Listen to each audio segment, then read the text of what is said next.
చేస్తున్నారన్న విమర్శలను ఎదుర్కొంటున్న ట్రంప్ ఇప్పుడు జనం రక్తం కూడా తాగేందుకు రెడీ అయ్యారన్న టాక్ వినిపిస్తోంది. ఇప్పటికే అన్ని దేశాలను సుంకాల పేరుతో భయపెట్టిస్తున్న కంత్రి ట్రంప్ ఇప్పుడు సాఫ్ట్వేర్ ప్రొఫెషనల్స్ పై పడ్డారు. ఉద్యోగుల డాలర్ డ్రీమ్స్ ను డమాల్ చేసేశారు. భారత్పై కక్ష కట్టిన టెంపరీ ట్రంప్ H1B వీసాల ఫీజులను భారీగా పెంచేశారు. ఈ ప్రభావం ఎక్కువగా తెలుగు రాష్ట్రాల విద్యార్థులపైనే పడుతుందన్న భయం పట్టుకుంది. అమెరికాకు ఎక్కువగా వెళ్లే వారిలో తెలుగు రాష్ట్రాల వారు ఎక్కువగా వెళ్తుంటారు. దీంతో తెలుగు వారిపైనే ఈ పిడుగులు పడ్డాయన్న టాక్ వినిపిస్తోంది.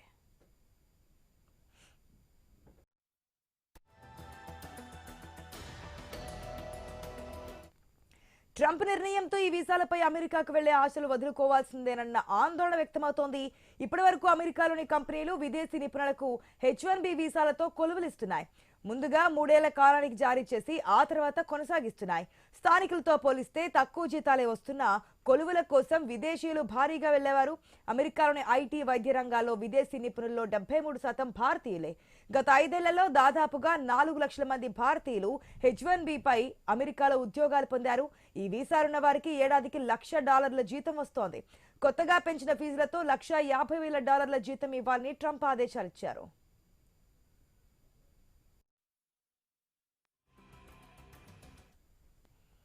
ఫీజు పెంపుపై విమర్శలు రావడంతో H1B వీసా గడువుపై అమెరికా స్పందించింది. $1,00,000 ఫీజు అనేది వార్షిక ఫీజు కాదని, దరఖాస్తు టైంలో చెల్లించాల్సిన ఫీజు అంటూ వైట్ హౌస్ క్లారిటీ ఇచ్చింది. ఇప్పటికే వీసా కలిగి ఉన్నవారు ఎలాంటి భయపడాల్సిన పని లేదని, వారిపై $1,00,000 ఫీజు విధించబోమని ప్రకటించింది. కొత్తగా దరఖాస్తు చేసుకునే వారికే వర్తిస్తోంది. ప్రస్తుతం అమెరికాలో 30 లక్షల మంది వరకు స్టెమ్ ప్రొఫెషనల్స్ ఉన్నారని అంచనా. అదేవిధంగా వీరిలో ఎక్కువ మంది H1B వీసాలపై ఉన్నవారే. అటు తర్వాత 6 ఏళ్లు దాటిన వారు గ్రీన్ కార్డులకు దరఖాస్తు చేసుకునే ఎదురు చూస్తున్నారు. 2000లో స్టెమ్ ఉద్యోగులు 12 లక్షల మంది ఉండగా 2019కి వచ్చేసరికి వారి సంఖ్య 25 లక్షలకు చేరుకుంది. ఈ రంగాల్లో 44.5% పెరుగుదల ఉంది. కంప్యూటర్, మ్యాథ్స్ రంగాల్లో 17.7% నుంచి 26.1%కి ఉద్యోగుల సంఖ్య పెరిగింది. 2023-24 మధ్యలో H1B వీసాలు పొందిన వారిలో 73.7% భారతీయులే ఉన్నారు. ఏకంగా 2,32,975 మంది ఇండియన్స్ H1B వీసాలు పొందారు. ఇక చైనా 16.4తో రెండవ స్థానంలో ఉంది. ట్రంప్ తాజా నిర్ణయంతో H1B వీసాదారులపైనే కాదు, ఉన్నత విద్య కోసం వెళ్లే వారిపైన కూడా తీవ్ర ప్రభావం పడనుంది. ప్రతి ఏడాది దాదాపు 1,00,000 మంది విద్యార్థులు MS, MBA, మెడిసిన్ కోసం స్టూడెంట్స్ వీసాపై అమెరికాకు వెళ్తున్నారు. గతంలో చదువుతూ ఉద్యోగం చేసుకునే వెసులుబాటు ఉండేది. ట్రంప్ సర్కార్ దానిపై నిషేధం విధించింది. దీంతో స్టూడెంట్ వీసాలపై వెళ్లే వారికి అక్కడ భవిష్యత్తు ఉండదన్న ఆశ లేకుండా పోయిందంటున్నారు నిపుణులు. F1 వీసా ద్వారా కోర్సులను బట్టి విద్యార్థులకు 12 నుంచి 36 నెలల వరకు ఆప్షనల్ ప్రాక్టికల్ ట్రైనింగ్ గడువు ఉంటుంది. ఆ టైంలో H1B వీసా సాధిస్తే ఉద్యోగం చేసుకోవచ్చు. అలాంటిది OPT గడువులో ఉన్నవారు పూర్తయిన వెంటనే స్వదేశానికి రావాల్సిందే.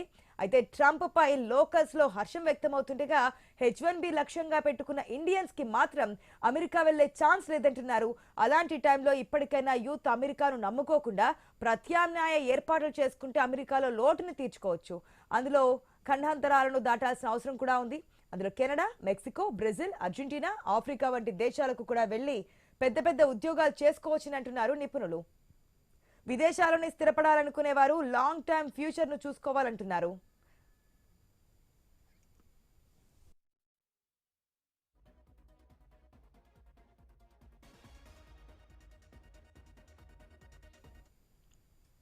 అయితే ఇలాంటి టైంలో భారత్ ముందు ఉన్న ప్రత్యామ్నాయాలు ఏంటి?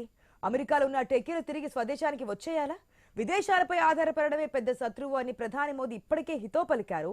సంపాదనా పరులు ఈ హితోక్తుల చెవికి ఎక్కుతాయా? డాలర్ డ్రీమ్స్ కరిగిపోకుండా ఏం చేయాలి అనేది ఇప్పుడు ప్రజెంట్ వస్తున్నటువంటి చర్చ. నిన్న చాలా డౌట్స్ ఉన్నాయి. ఎందుకంటే ఎటువంటి క్లారిటీ లేకుండానే నైట్ నుంచే అమల్లోకి వచ్చేస్తుంది H1B వీసాకు సంబంధించి $1,00,000 అనేది చెప్పారు.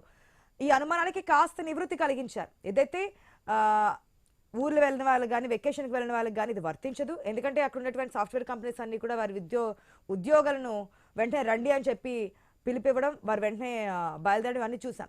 సో ఇక్కడ ఒక క్లారిటీ ఇచ్చింది. ఏదైతే ఇది వార్షికది కాదు, ఫస్ట్ టైం వస్తున్న వాళ్ళకి H1B వీసా కావాలనుకున్న వాళ్ళకి చెల్లించాల్సిన రుసుము మాత్రమే. మిగిలిన వారు ఎప్పుడైనా వెళ్ళొచ్చు, రావచ్చు, దానికి ఎటువంటి రుసుము ఉండదంటూ క్లారిటీ ఇచ్చింది.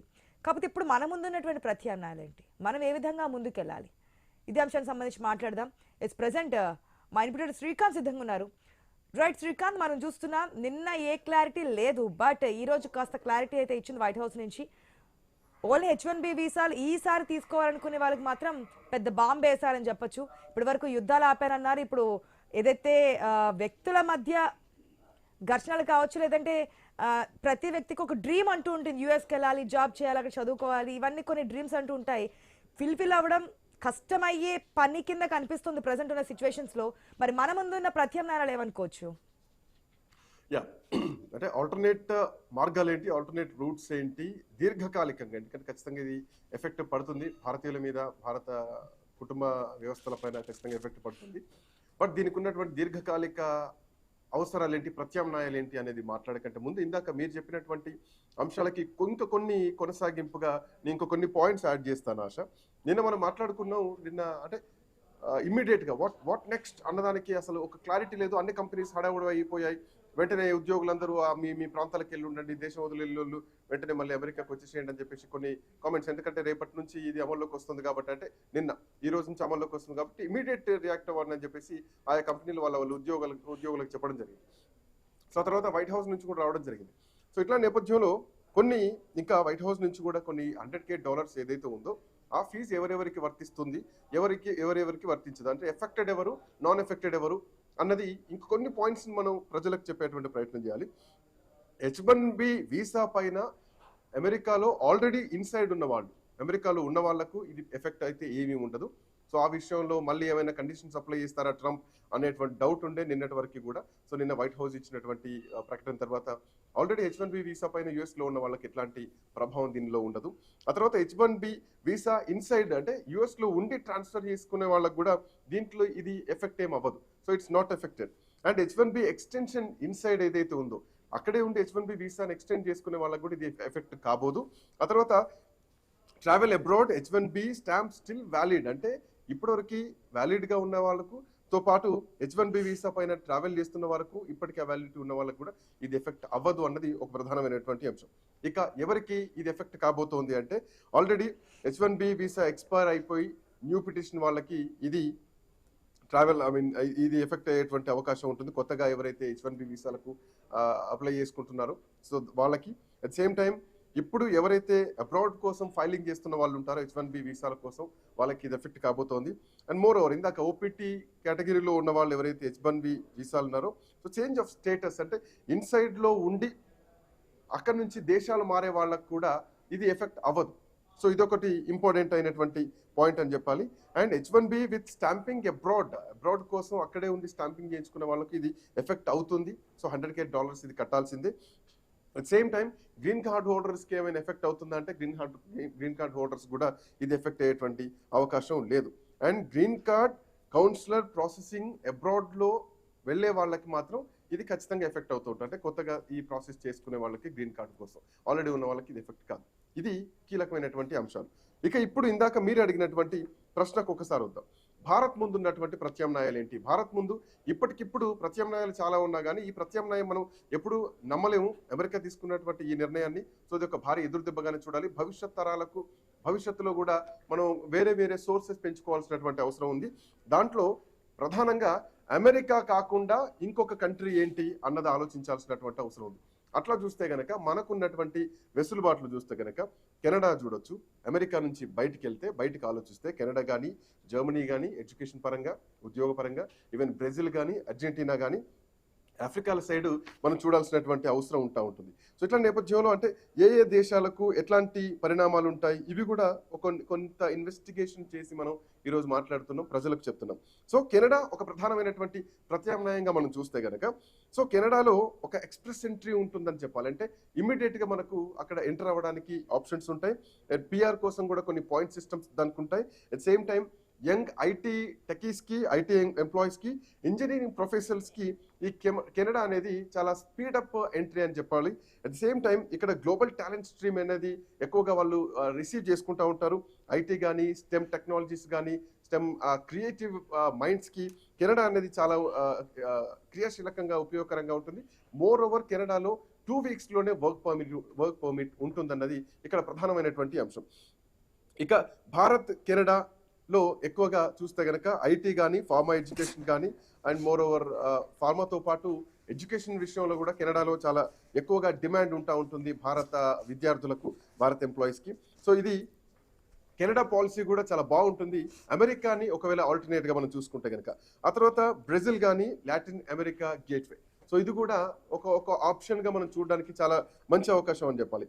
ఇక్కడ ఎక్కువగా అగ్రి విషయం కానీ లేదంటే మైనింగ్ కానీ ఏవియేషన్ కానీ ఫార్మాసిటికల్ సంబంధించినటువంటి రంగాల్లో లాటిన్ అమెరికా, బ్రెజిల్ చాలా అక్కడ సోర్సెస్ ఎక్కువగా ఉంటాయి, అక్కడ ఓపెనింగ్స్ ఎక్కువగా ఉంటాయి. సో భారత్ సంబంధించినటువంటి ఐటీ ఎంప్లాయీస్ బ్రెజిల్ సైడ్ చూడొచ్చు, ఫార్మాకు సంబంధించినటువంటి ఫార్మా నిపుణులు కూడా బ్రెజిల్ సైడ్ చూడొచ్చు. అక్కడ ఇన్వెస్ట్మెంట్స్ కూడా ఈ మధ్యకాలంలో చాలా పెరుగుతున్నాయి, అక్కడ ఓపెన్స్ కూడా అంటే ఇప్పుడు అమెరికా ఎఫెక్ట్ తర్వాత ఈ దేశాలు కూడా గేట్స్ ఎక్కువగా ఓపెన్ చేస్తున్నారు. అదొకటి చాలా ప్రధానమైనది అని చెప్పాలి. మూడవది ఏంటంటే అక్కడ ప్రధానమైనటువంటి అడ్డంకి ఏమొస్తుందంటే బ్రెజిల్ సైడ్ పోర్చుగీస్ సంబంధించినటువంటి భాష అక్కడ వాడకంలో ఉంటుంది, వాళ్ళ భాష. సో ఆ భాష కొంత అడ్డంకిగా ఉన్నా కానీ సో దాన్ని నేర్చుకోవడానికి బ్రెజిల్ సంబంధించినటువంటి స్కిల్స్ ఇక్కడ ఇండియాలో భారత ప్రభుత్వం దాన్ని కొంత ఎంకరేజ్ చేయాల్సినటువంటి అవసరం ఉంటుంది. సో పోర్చుగీస్ సంబంధించినటువంటి భాషను ఇక్కడ కొంత అకాడమీస్ కానీ ఎడ్యుకేషన్ సిస్టమ్ కానీ ఇక్కడ పెంచాల్సినటువంటి అవసరం ఉంటుంది. రైట్, మనం ఆస్ట్రేలియా విషయం చూసుకున్నా కానీ అంటే స్పానిష్ లాంటి భాషలు ఇక్కడ ఎట్లా అయితే నేర్చుకుంటూ ఉంటామో, రష్యన్, ఫ్రెంచ్, చైనీస్ అట్లాంటివి. సో పోర్చుగీస్ భాష కూడా ఇక్కడ ఇంటర్నల్ చేస్తే బాగుంటుంది అనేది ప్రధానమైనటువంటి అంశం. కమింగ్ టు అర్జెంటీనా, ఇందాక మీరు చెప్పినటువంటి పాయింట్లో నాశ అర్జెంటీనా కూడా ఒక మంచి ఆప్షన్ అని చెప్పాలి. ఎందుకంటే అక్కడ ఐటీ కానీ లేదంటే ఎనర్జీకి సంబంధించినటువంటి పవర్ ఎనర్జీకి సంబంధించినటువంటి ఈ దారుల్లో ఎక్కువగా అవకాశాలు ఉంటాయి. మోర్ ఓవర్ అర్జెంటీనాలో చాలా పెద్దగా లీథియం సంబంధించినటువంటి ఉత్పత్తులు ఇవి ఎక్కువగా ఉంటాయి. అక్కడ పారిశ్రామిక రంగం లీథియం సంబంధించి ఎక్కువగా ఉంటుంది. అవుట్సోర్సింగ్, ఐటీ అవుట్సోర్సింగ్ కూడా చాలా పెద్ద హబ్ అని చెప్పాలి అర్జెంటీనాకి సంబంధించి. అండ్ డాలర్ సంబంధించినటువంటి కరెన్సీ ఇబ్బందులు అక్కడ కొంత ఉన్నా కానీ సో కొంత రిమోట్ టాలెంట్ ఎక్స్పోర్ట్స్కి మాత్రం చాలా డిమాండ్ ఉంటుంది అనేది మాత్రం ఇది అర్జెంటీనా సైడ్ చూడాల్సినటువంటి అవసరం ఉంటుంది. భారత్ అర్జెంటీనాకి సంబంధించినటువంటి ఐటీ బిల్డరేటల్ ప్రాజెక్టులు కానీ లేదంటే రిమోట్ వర్క్ వీసాలు కానీ సేమ్ టైం సాఫ్ట్వేర్ ఎక్స్పోర్ట్స్ కానీ ఇక్కడ నుంచి పెంచితే కనుక సో కొంత అర్జెంటీనాలో సోర్సెస్ ఎక్కువగా ఉంటాయని చెప్పడంలో ఎట్లాంటి సందేహం లేదు.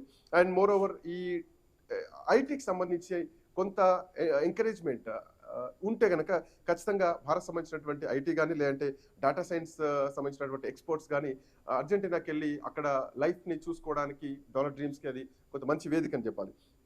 ఇక కమింగ్ టు ఆఫ్రికా, ఇందాక మీరు చెప్పినట్టు ఆఫ్రికాకి చాలా హ్యూజ్ సోర్సెస్ ఉన్నాయి. ఇప్పటికే భారత్ ఆఫ్రికాకి మధ్య చాలా సోర్సెస్ కూడా ఉన్నాయి. ఆఫ్రికా కూడా స్కాలర్షిప్స్ కూడా చాలా ఎక్కువగా ఇస్తూ ఉంటుంది భారత్ సంబంధించినటువంటి విద్యార్థులకు. కెన్యా కానీ లేదంటే నైజీరియా కానీ దక్షిణాఫ్రికా కానీ ఈజిప్ట్ కానీ ఇట్లాంటి దేశాలన్నీ కూడా టెక్నాలజీతో పాటు కొన్ని మౌలిక సదుపాయాలు మీన్స్ ఫార్మా కానీ ఇందాక లేదంటే హెల్త్ డిపార్ట్మెంట్ సంబంధించినటువంటి విషయంలో కానీ ఎడ్యుకేషన్ రంగానికి సంబంధించినటువంటి విషయంలో కానీ సో ఈ రంగాల్లో సౌత్ ఆఫ్రికా చాలా ఎక్కువగా ఉంటుంది. సో ఇందాక మనం మాట్లాడుకున్నట్టు ఈజిప్ట్ కానీ కెన్యా, నైజీరియా ఈ ప్రాంతాల్లో ఈ దేశాల్లో కొంత సోర్సెస్ ఎక్కువగా ఉంటాయని చెప్పడంలో ఎట్లాంటి సందేహం లేదు. More over India Africa forum summit కూడా జరిగింది. సో ఆ సమ్మిట్లో కూడా భారత్ ఇప్పటికే చాలా మందికి ట్రైనింగ్ కూడా ఇస్తుంది, స్కాలర్షిప్స్ కూడా ఇస్తుంది ఆఫ్రికాకి వెళ్ళడానికి. ఈ కంట్రీస్ కింద మనం చెప్పినటువంటి కంట్రీస్కి వెళ్ళడానికి స్కాలర్షిప్స్, ప్రోత్సాహకాలు కూడా భారత ప్రభుత్వం నుంచి ఉన్నాయి. హెల్త్ కేర్ కానీ ఇన్ఫ్రా ప్రొఫెషనల్స్ కానీ వీళ్ళందరికీ కూడా చాలా స్కిల్డ్ ప్రోగ్రామ్స్ భారత్ నిర్వహిస్తుంది. సో ఆయా దేశాల్లో మనం భవిష్యత్తును వెతుక్కోవడానికి చాలా అవకాశాలు ఉంటాయని చెప్పాలి. సో ఇట్లాంటి నేపథ్యంలో స్కిల్ ఎక్స్పోర్ట్స్ హబ్స్ భారతదేశం ఇక్కడ పెంచాలి. అంటే అమెరికాకి ఆల్టర్నేట్గా మనం వేరే దేశాల్లో ఎత్తుకోవాలనుకుంటే అట్ సేమ్ టైం లేబర్ మొబిలిటీకి సంబంధించినటువంటి అగ్రిమెంట్స్ కూడా ఆయా దేశాలతో చేసుకోవాలి. భారత్ ఆ విధంగా కూడా ఆయా దేశాలతో మాట్లాడి ముందుకు వెళ్లాల్సినటువంటి అవసరం ఉంటుంది. అట్ సేమ్ టైం ఇందాక మనం మాట్లాడుకున్నట్టు భాషకు సంబంధించినటువంటి ఇబ్బందులు రాకుండా లాంగ్వేజ్ అండ్ స్కిల్స్ సంబంధించినటువంటి ట్రైనింగ్ సెంటర్స్ భారతదేశం ఎక్కువగా వీటిని పెంపొందించాల్సినటువంటి అవసరం ఉంటుంది.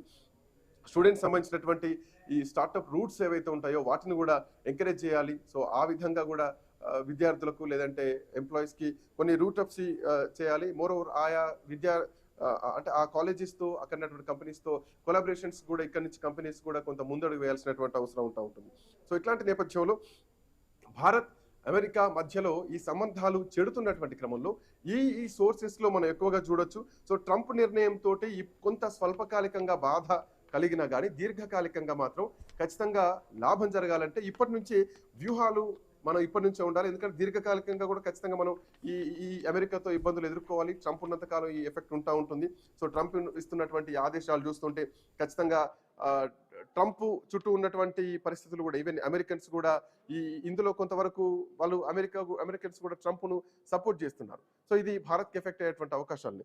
సో ఖచ్చితంగా కోర్స్ ఇది కొంత ట్రంప్ తీసుకునేటువంటి నిర్ణయం కొంత తెలియదొక్క నిర్ణయాలు అయినా కానీ ఇది భారత్ పైన ఎఫెక్ట్ పడుతుంది కాబట్టి సో భారత్ ఖచ్చితంగా ఈ దేశాల్లో మనం ఎక్కువగా సోర్సెస్ చూసుకుంటే బాగుంటుంది. చైనాను ఎక్కువగా పెద్ద నమ్మలేవు. చైనా నమ్మదగిన దేశం కాదు కాబట్టి చైనాను దాన్ని ఎంకరేజ్ చేయకుండా కానీ ఇప్పుడు వరకు మనం మాట్లాడుకున్నటువంటి దేశాల్లో మనం ఇప్పటి వరకు ఇచ్చినటువంటి సమాచారం ప్రకారం భారత్ కొంత ముందడుగు ఇనిషియేట్ తీసుకోవాలి.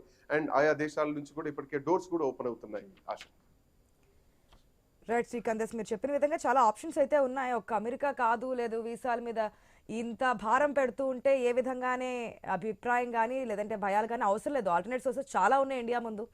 ఏదో పెట్టి ఏదో భయపెట్టి ఇండియాని భయపెట్టే ధోరణిలో ట్రంప్ ఉద్దేశం ఉన్నా లేదంటే నిర్ణయాలు ఉన్నా దీని ఎన్నిటికీ భయపడే ప్రసక్తి లేదని చెప్పి ట్రంప్ మరీ మరొకసారి చెప్తూ ఉన్నారు.